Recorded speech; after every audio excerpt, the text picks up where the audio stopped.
So ngayon mga idol, meron akong isi-share sa inyo. So ito ay IC ng Nissan. Ang kinakabitan ay Nissan Terrano. Ito yung kanyang kasama na mga components, rectifier, ito ang kanyang stator. So ayan o.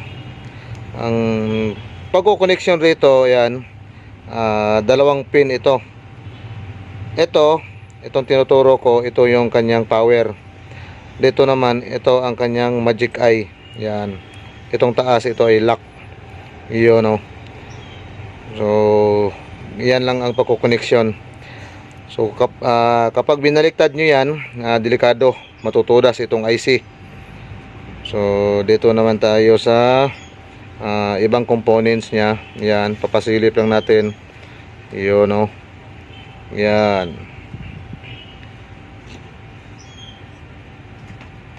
Iyon. So, ayan.